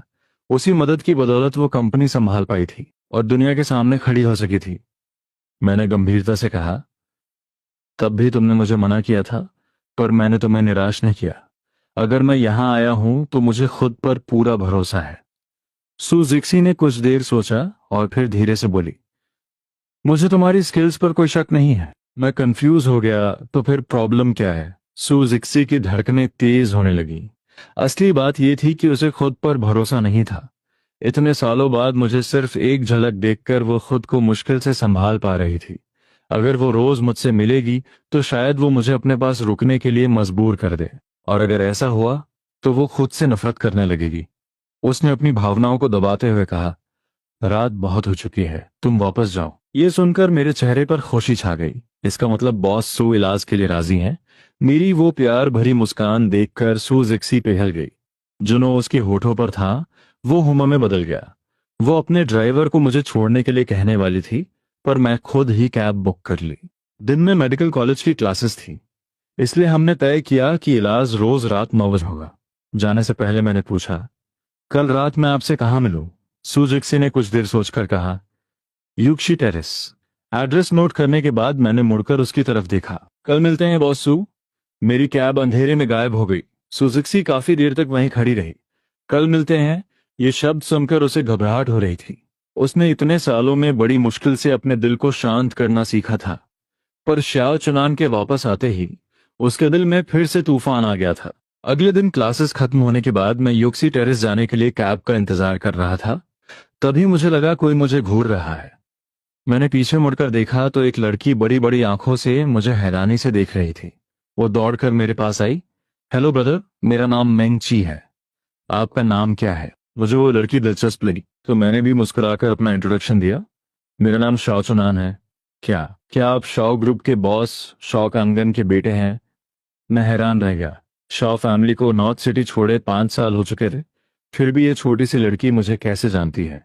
मैंने हाँ में सिर हिलाया। फेक डेथ का नाटक मैंने सू जिक्सी से दूर रहने के लिए किया था, पर अब जब हमारे बीच सब नॉर्मल हो गया है तो ये नाटक जारी रखने का कोई मतलब नहीं था। मेरी बात सुनते ही वो खुशी से उछल पड़ी। मैं जानती थी, कोई आपके जैसा होबू कैसे दिख सकता है? मैं कंफ्यूज था। तुम मुझे जानती हो? नंगची की आंखें चमक रही थीं। ब्रदर चुनान, शायद आप भूल गए हो, पर मैं आपको जिंदगी भर नहीं भूल सकती। पहले मैं बहुत मोटी थी और स्कूल के बच्चे मुझे बुली करते थे, तब आपने आकर मुझे उन लड़कियों से बचाया था। मैंने मुस्कुराकर कहा, लोगों की बातों पर ध्यान मत दिया करो। तुम बहुत अच्छी हो और आगे चलकर और भी खूबसूरत बनोगी। पर मुझे अफसोस था कि उस घटना के तुरंत बाद मैं शहर छोड़कर चला गया था और बाद में मेरी डेथ की खबर आ गई।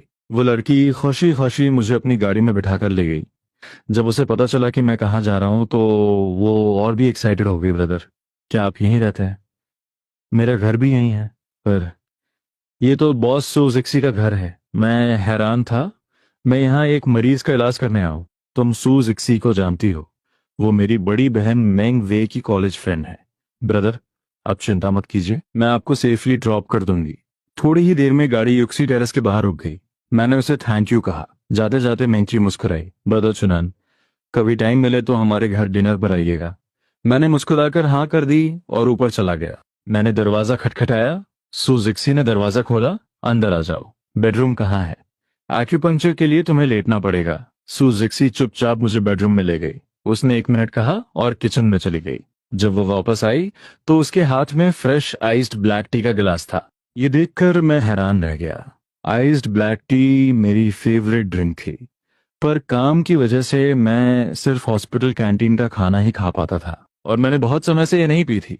पर सुजिक्सी को कैसे पता कि मुझे ये पसंद है? खैर, मैंने ज्यादा नहीं सोचा और अपना एक्यूपंक्चर किट निकाल लिया। बॉस सू, अब आप लेट सकती हैं। सुजिक्सी ने आंखें बंद कर ली और लेट गई। वो इतनी नर्वस थी कि उसका पूरा शरीर अकड़ गया था और उसने अपनी मुट्ठियां कसकर बंद कर ली थी। मुझे उसे देखकर थोड़ी हंसी आ गई। क्या सू जिक्सी सुइयों से डरती है? डायरेक्टर हो के सामने तो ये कितनी नॉर्मल थी।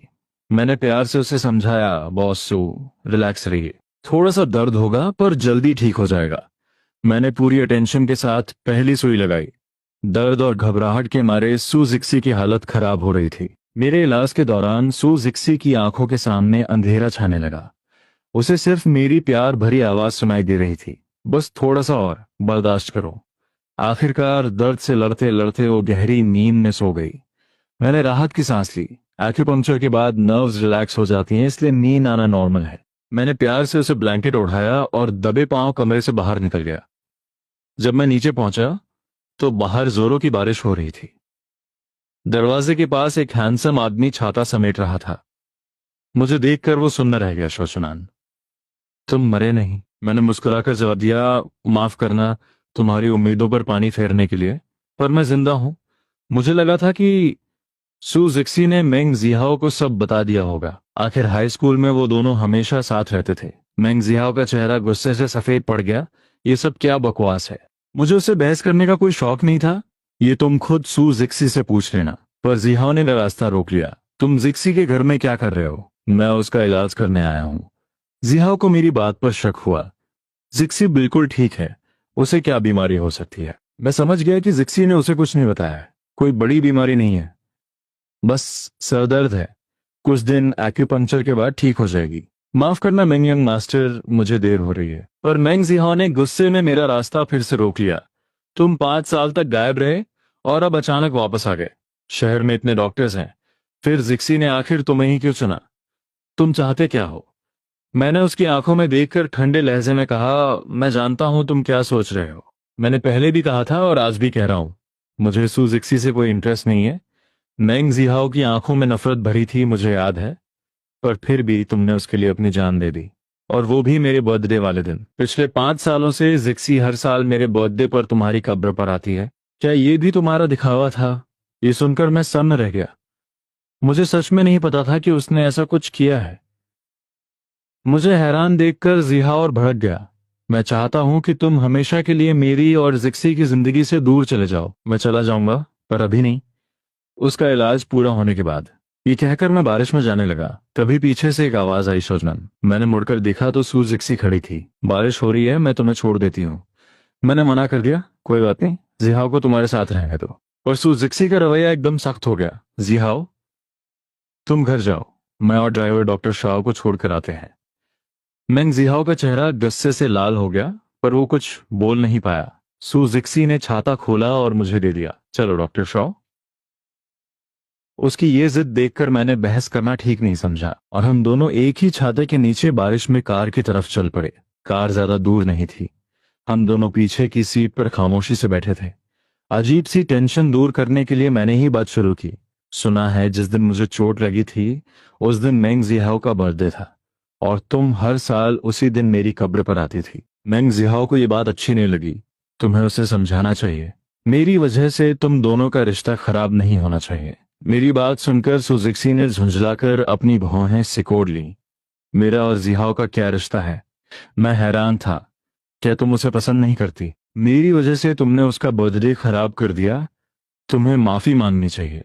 सू जिक्सी ने बर्फीली नजरों से मुझे घूरा। तुम्हें किसने कहा कि मैं मैंग जिहाओ को पसंद करती हूँ? मेरा और उसका रिश्ता बिल्कुल वैसा ही है जैसा तुम्हारा और बाय रोनन का है। मैं समझ गया। मतलब वो मैंग जिहाओ को सिर्फ अपना भाई मानती है। सू जिक्सी मुझे घूरती रही।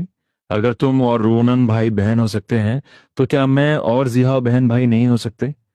वो मेरे टाइप का नहीं है। जिहाओ बचपन से ही बिना माँ के पला था, इसलिए वो सू जिक्सी पर बहुत डिपेंड करता था और जिक्सी भी उसकी एक बड़ी बहन की तरह देखभाल करती थी। पर मेरी मौत के बाद ही जिक्सी को समझ आया कि असल में प्यार क्या होता है। इसलिए जब जिहाओ ने उसे प्रपोज किया तो उसने तुरंत मना कर दिया और तब से उन दोनों के बीच दूरियां आ गईं। ये सुनकर मैं हैरान रह गया।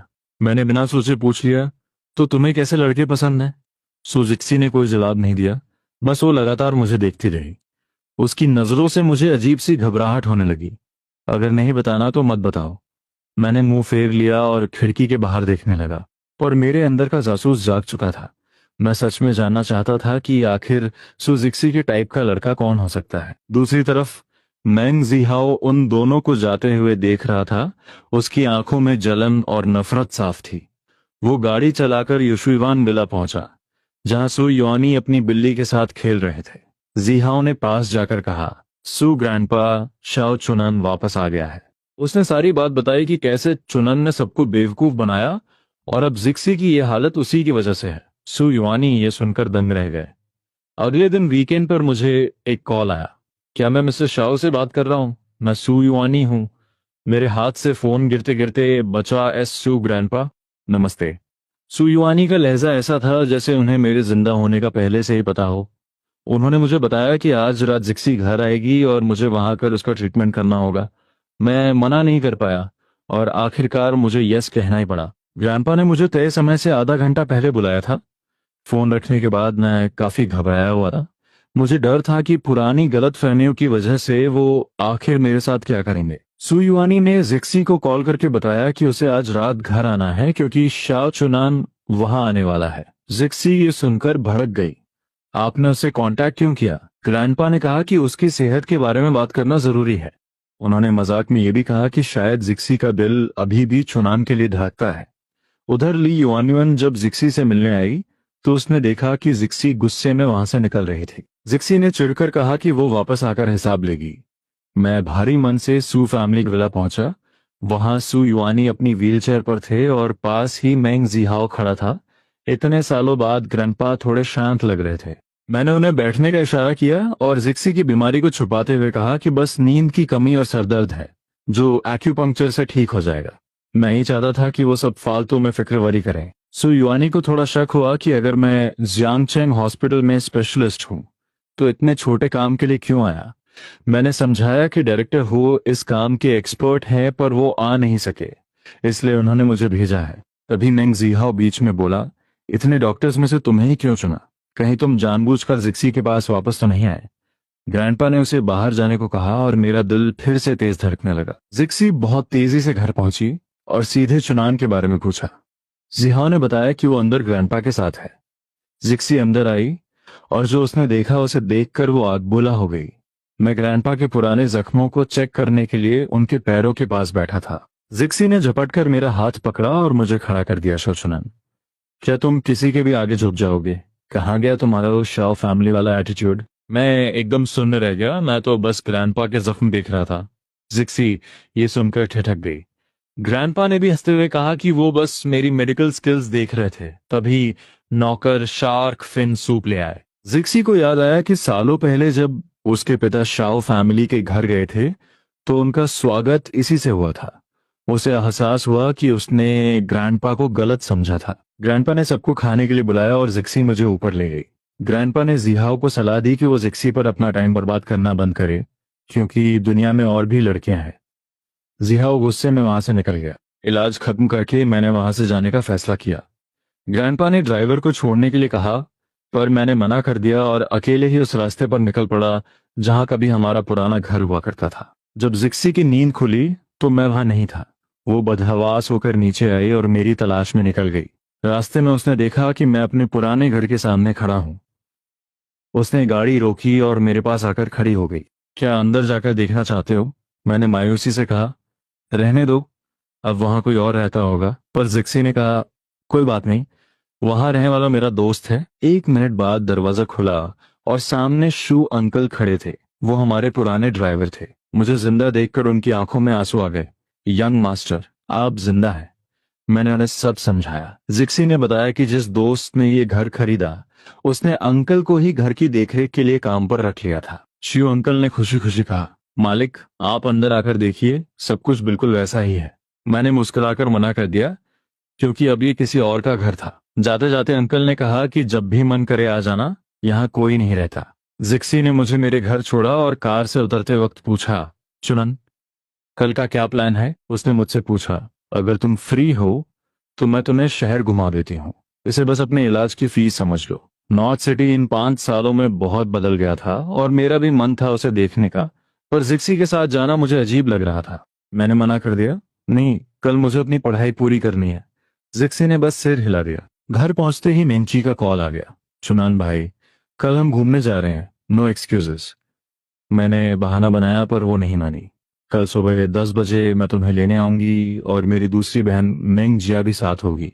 और अगले दिन वो सच में पहुंच गई। हम पूरा दिन मजे करते रहे। पर उधर ली युआनियन ने जिक्सी को मेरी एक फोटो दिखाई जिसमें मैं मेंग जिया को सहारा दे रहा था। ये फोटो देखते ही जिक्सी का गुस्सा 7वें आसमान पर पहुंच गया। पढ़ाई का बहाना बनाकर वो मेंग जिया के साथ घूम रहा है। उसने फौरन मुझे कॉल किया और पूछा, क्या तुम्हारी पढ़ाई खत्म हो गई? हाँ हाँ, बस अभी खत्म की है। मैं उसे सच नहीं बता पाया। जिक्सी ने कड़क आवाज में कहा, अभी तभी मेरे घर आओ। जब मैं वहां पहुंचा तो लाइट्स बंद थीं। मैंने देखा कि जिक्सी अंधेरे में सोफे पर लेटी है। जैसे ही मैंने अपना बैग रखा, पीछे से एक ठंडी आवाज आई, मेंग जिया के साथ घूमना कैसा रहा? मैं डर के मारे उछल पड़ा। वो ठीक था। क्या मैं लाइट्स जला दूं? आपका इलाज करना है। पर जैसे ही मैं उसके पास से गुजरा, उसने मेरा हाथ पकड़कर खींच लिया। मेरा बैलेंस बिगड़ा और हम दोनों सोफे पर गिर पड़े। वो नशे में थी। बॉस सू, आप होश में तो हैं? मैं शाओ चुनान हूं। पर उसने कुछ नहीं कहा, बस अपनी लाल आंखों से मुझे देखती रही। मेरा दिल जोरों से धड़क रहा था। मैंने उठने की कोशिश की, पर उसने मुझे और कसकर जकड़ लिया। वो किसी मासूम बच्चे की तरह मुझ पर लद गई थी। मुझे समझ नहीं आ रहा था कि क्या करूं, इसलिए मैं बस चुपचाप वहां पड़ा रहा। आखिरकार जब मुझसे और बर्दाश्त नहीं हुआ तो मैं कहा, सो जिक्सी, खुदा के लिए मुझे छोड़ दो। वो धीरे से पीछे हटी और मैंने झपट कर अपना सामान उठाया और वहां से बाहर निकला। बाहर आते ही डायरेक्टर हुओ का कॉल आया। मैंने उनसे शिकायत की, डायरेक्टर, मैं सू जिक्सी का इलाज नहीं कर सकता। वो बहुत ही अजीब औरत है। पर डायरेक्टर ने मुझे मेरा फर्ज याद दिलाया। मैं दोबारा हिम्मत जुटाकर अंदर गया। रात का इलाज अभी अधूरा था। जिक्सी बिस्तर पे लेटी मुझे ऐसे देख रही थी जैसे उसे यकीन ही ना हो कि मैं बस आ गया हूं। दूसरी तरफ मेंग वे ने अपनी बहन मेंग जिया को जमकर फटकारा, तुम्हारा श्याओ चुनान के साथ क्या चक्कर है? क्या तुम्हें पता नहीं कि उसका जिक्सी के साथ क्या रिश्ता है? पर मेंग जिया अपनी बात पर अड़ी थी। तो क्या हुआ? वो सिंगल है और जिक्सी को पसंद नहीं करता। मैं उससे प्यार करती हूँ और उसे हासिल करके रहूंगी। मेंग वे ने गुस्से में एक जोरदार थप्पड़ अपनी बहन के चेहरे पर जड़ दिया। तुम होश में आओ। मेंग जिया रोते हुए वहां से चली गई। उधर जब मैं जिक्सी के घर से निकला तो डायरेक्टर का फिर से कॉल आया, चुनान, तुम्हारी बहन के साथ कुछ हादसा हुआ है, जल्दी उसे कॉल करो। मेरे रोंगटे खड़े हो गए। मैंने रोनान को कई बार फोन किया पर उसने नहीं उठाया। मैंने घबराकर गाओ यान को कॉल किया, यान, जल्दी मेरे अपार्टमेंट पर जाओ और देखो रोनान ठीक तो है। यान वहां पहुंचा तो देखा कि रोनान जूते पहने ही बेड पर पड़ी रो रही थी। वो पूरी तरह टूट चुकी थी। इधर मैंगजिया ने अगले दिन से मेरा पीछा करना शुरू कर दिया। शाम को जब मेरी क्लास खत्म हुई तो वो फिर अपनी कार लेकर खड़ी थी। चुनान भाई, क्या आप जिक्सी के घर जा रहे हैं? मैं आपको छोड़ देती हूँ। मुझे पता था कि ये सब इत्तेफाक नहीं है। कार में मैंने उससे पूछा, तुम्हें क्या हुआ है? ये सब क्या है? उसने सीधे मेरी आंखों में झांका, मैं आप पसंद करती हूँ, क्या मैं आपको डेट कर सकती हूँ? मैं सन्न रह गया। तुम पागल हो गई हो क्या? तुम अभी सिर्फ 18 साल की हो और मैं तुमसे बहुत बड़ा हूँ। पर वो लड़की नहीं मानी। एज बस एक नंबर है चुनान भाई, मैंने उसे सख्त लहजे में कहा। ये सब बचपना बंद करो और घर जाओ। जब मैं जिक्सी के घर पहुंचा तो उसने एक अजीब सी फरमाइश की, क्या आज तुम मेरे जागने तक यहीं रुक सकते हो? मैंने साफ मना कर दिया। चुनान ब्रदर, क्या आप सुजिक्सी के घर जा रहे हैं? मैं भी घर ही जा रही हूँ, तो चलिए मैं आपको ड्रॉप कर देती हूँ। हालांकि मुझे यकीन नहीं था कि ये महज एक इत्तेफाक है, फिर भी मैं कार में बैठ गया। मैंने उलझन में मेंग जिया की ओर देखा और पूछा, क्या तुम्हें कोई धक्का लगा है? उसने बिना कुछ छुपाए अपनी बात कह दी, कोई शौक नहीं लगा है, बस मैं आपको चेज करना चाहती हूँ, क्या ये मंजूर है? मैं तो सन्न रह गया। मेंग जिया, तुम क्या बकवास कर रही हो? वो अभी सिर्फ 18 साल की थी और मैं उससे पूरे 5 साल बड़ा। पर वो बड़ी सीरियस लग रही थी। आजकल ब्रदर सिस्टर रोमांस का ट्रेंड है ना। अगर प्यार सच्चा हो तो एज महज एक नंबर है। मैं जानता था कि वो क्या करना चाहती है, पर मैंने साफ कह दिया, मैं इस बचकाने खेल में शामिल नहीं होना चाहता। अगर प्यार का भूत चढ़ा है तो अपनी उम्र का कोई लड़का ढूंढो। मेंग जिया चुप हो गई और उसने आगे कुछ नहीं कहा। जब हम मंजिल पर पहुंचे तो उसने मेरी ओर देखा। चुनान ब्रदर, मैं मजाक नहीं कर रही हूँ। मैं यहीं इंतजार करूंगी और आपको छोड़ दूंगी। मुझे आपसे कुछ बात करनी है। मैंने बस अपनी भौहें सिकोड़ी और उसे घर जाने को कहा। सुविला के अंदर जैसे ही मैं ट्रीटमेंट शुरू करने वाला था, सुजिक्सी ने अचानक कहा, क्या आज रात तुम मेरे जागने तक रुक सकते हो? मैंने साफ मना कर दिया। सुजिक्सी एक पल के लिए रुकी और फिर तेजी से अपने फोन में अलार्म सेट करने लगी। उसे इस तरह देखकर मुझे बड़ी अजीब सी फीलिंग आई। ये तुम क्या कर रही हो? सुजिक्सी ने अजीब अंदाज में कहा, मुझे थोड़ी देर में पेट में दर्द होगा, इसलिए अलार्म सेट कर रही हूँ। ट्रीटमेंट जल्दी खत्म हो गया, पर जब मैं नीचे पहुंचा तो देखा कि मेंग जिया की कार अब भी वहीं खड़ी है। मुझे देखते ही वो बाहर निकली। चुनान ब्रदर, चलिए मैं आपको घर छोड़ देती हूँ। मुझे समझ नहीं आ रहा था कि आजकल लड़कियां इतनी डेस्परेट क्यों हो रही हैं। मैंने उसे समझाने की कोशिश की, जिया मेरी बातें क्या तुम्हें समझ नहीं आती? मैं उसे मना करने ही वाला था कि तभी पीछे से हाई हील्स की आवाज आई। मुझे मुड़कर देखने की जरूरत नहीं थी। मैं समझ गया कि वो सू जिक्सी है। मुझे हैरत हुई कि आखिर वो इतनी जल्दी कैसे जाग गई। सू जिक्सी की बर्फीली नजरें मेंग जिया पर टिकी थीं। जिया जिया, तुम यहाँ क्या कर रही हो? मेंग जिया ने बड़ी ढिठाई से जवाब दिया, सू दे, मैं बस चुनान ब्रदर को घर छोड़ने हूँ। उसने मुझे कार में बैठने का इशारा किया। चुनान ब्रदर, चलिए ना। सू जिक्सी का चेहरा गुस्से से तमतमा उठा। इससे पहले कि मैं कुछ कहता, वो तेजी से मेंग जिया के पास पहुंची। अगर तुम्हारी बहन ने तुम्हें तमीज नहीं सिखाई तो ये काम मैं करूंगी। और अगले ही पल सुजिक्सी ने एक जोरदार थप्पड़ मेंगजिया के गाल पर जड़ दिया। मेंगजिया सन्न रह गई। मैंने तुरंत बीच बचाव किया। सुजिक्सी, ये क्या पागलपन है? वो मेंग वे की बहन है, तुम्हारी पुरानी सहेली। तुम उस पर हाथ कैसे उठा सकती हो? सुजिक्सी ने नफरत भरी नजरों से मेरी ओर देखा। जहां तक मुझे याद है तुम्हारी पहले से एक गर्लफ्रेंड है। अगर तुम्हें इतना ही एडवेंचर पसंद है तो मेरे साथ खेलो, किसी मासूम बच्ची की जिंदगी बर्बाद मत करो। इससे पहले कि मैं अपनी बात पूरी कर पाता, सुजिक्सी ने अचानक मुझे अपनी ओर खींचा और मेरे होठों को बुरी तरह चूमने लगी। मेंगजिया ये नजारा देखकर दंग रह गई। उसे अपनी बहन की वो बात याद आ गई कि श्याओ चुनान आखिर सुजिक्सी के लिए क्या मायने रखता है। जिया जिया को अब समझ आ गया था कि ये कोई मजाक नहीं है। वो अपनी कार में बैठी और वहां से भाग निकली। करीब 3 मिनट बाद सुजिक्सी ने आखिरकार मुझे छोड़ा। मैं बेदम होकर पास के पोल का सहारा लेकर गहरी सांसें लेने लगा। उसने मेरा फर्स्ट किस इतनी बेरहमी से छीन लिया था, और शर्म की बात यह थी कि मेरा दिल पागलों की तरह धड़क रहा था। सुजिक्सी वहां से भाग गई। अपने अपार्टमेंट पहुंचकर मैंने कांपते हाथों से उसे मैसेज किया, बॉस सू, मुझे लगता है कि अब मैं आपका ट्रीटमेंट जारी नहीं रख पाऊंगा। कल से मैं नहीं आऊंगा। उधर सुजिक्सी की आंखों में आंसू थे, पर उसकी आवाज सख्त थी। तो क्या अब तुम ये सब बीच में ही छोड़ दोगे? चुनान, जब तुम नॉर्थ सिटी आए थे तो मैंने मना किया था, पर तुम अपनी जिद पर रहे। अब जब खेल शुरू हो चुका है तो पीछे हटने का रास्ता बंद है। माहौल अब पहले जैसा नहीं रहा था। सू जिक्सी ने ठंडे लहजे में कहा, ट्रीटमेंट शुरू हो चुका है, अब तुम मना नहीं कर सकते। ये सुनकर मेरा दिल बैठ गया। तो बॉस सू, अब आप मुझे थ्रेट दे रही हैं, बिल्कुल उस पुराने नाइटमेयर की तरह। क्या आप फिर से शाओ फैमिली को बर्बाद करना चाहती हैं? मैंने एक एक शब्द चबाकर कहा, तो उस दिन समंदर किनारे किए गए उन वादों का क्या हुआ?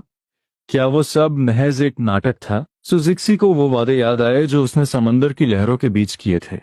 उसकी आंखों से एक आंसू टपक पड़ा। शाओ चुनान, तुम्हें नॉर्थ सिटी वापस नहीं आना चाहिए था। तुम्हें मेरे सामने कभी नहीं आना चाहिए था। इतना कहकर उसने कॉल काट दिया। मुझे कुछ समझ नहीं आ रहा था कि वो कहना क्या चाहती है। रात को भाई रोनान वापस आई। उसे देखकर मेरा लहजा बदल गया। आखिर तुम्हारी लड़ाई किससे हुई है? मैंने तुम्हें कितनी बार कॉल किया? रोनान गुस्से में थी। वही मेरे डैड बाई गुआमिंग। अगर वो सुजिक्सी को तुम्हारा एड्रेस न बताते तो आज ये नौबत ना आती। मैंने उसे समझाने की कोशिश की, शायद अंकल की कोई मजबूरी रही होगी। गौयाहान ने मुझे बताया था कि रोनान का मूड ठीक नहीं है और वो काफी रोई है। अपार्टमेंट के अंदर पहुंचकर रोनान ने कमरे का जायजा लिया। भाई, आप इस मामूली सी जगह में कैसे रह रहे हैं? आप यहाँ कोर्स करने आए हैं, कोई ट्रैवल करने नहीं। तभी उसकी नजर मेरे चेहरे पर पड़ी। भाई, आपके होठों पर यह चोट कैसे लगी? मैं बात घुमा दी, वो बस गलती से लग गई। रोनन ने टीवी चला दिया, पर वो बार बार मेरी ओर देख रही थी। भाई, आप यहाँ नॉर्थ सिटी क्यों आए? आप तो सूज इक्सी से दूर रहना चाहते थे ना? ये सवाल मुझे चुभ रहा था। मैंने नजरें चुराते हुए कहा, मेरा उससे कोई लेना देना नहीं है, हम नहीं मिलेंगे, तुम अपनी फिक्र करो। अगले दिन रोनान के जाने के बाद ली योनवान का कॉल आया। शाओ चुनान, मैं तुम्हारे अपार्टमेंट के नीचे हूँ, नीचे आओ, मुझे तुमसे बात करनी है। मैं मना करना चाहा, अगर बॉस सू की बीमारी के बारे में है तो मुझे कुछ नहीं कहना। मैं यहाँ ट्रीटमेंट की भीख मांगने नहीं आई हूँ। ली युआनवान की आवाज में एक भारीपन था। बस मेरी कुछ बातें सुनो और फिर मैं चली जाऊंगी।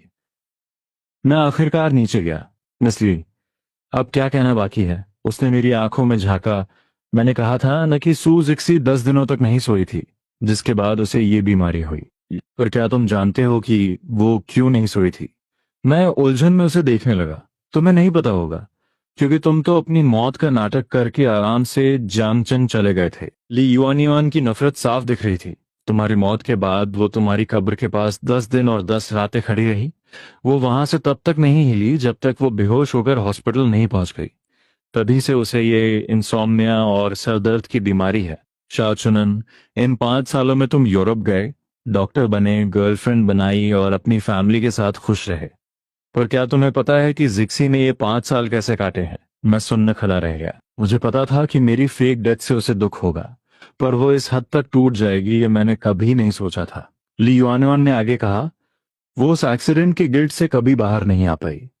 उसे लगा कि तुम्हारी मौत की वजह वो है, और उसे माफी मांगने का मौका तक नहीं मिला। वो आज भी उस मलबे में दबी हुई है। मैं खामोश था, मेरा दिल भारी हो रहा था। 10 रातें। सुजिक्सी इतनी बेवकूफ कैसे हो सकती है? जब उसे जियांगचंग में पता चला कि तुम जिंदा हो तो उसने सब कुछ भुला देने का फैसला किया था। यहाँ तक कि बाई फैमिली के खिलाफ केस भी उसने तुम्हारी वजह से वापस लिया। वो नहीं चाहती थी कि तुम फिर से किसी मुसीबत में पड़ो।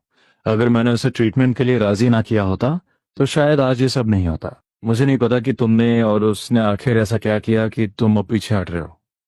पर चुनान, सू जिक्सी ने तुम्हारी वजह से 5 साल का नर्क झेला है।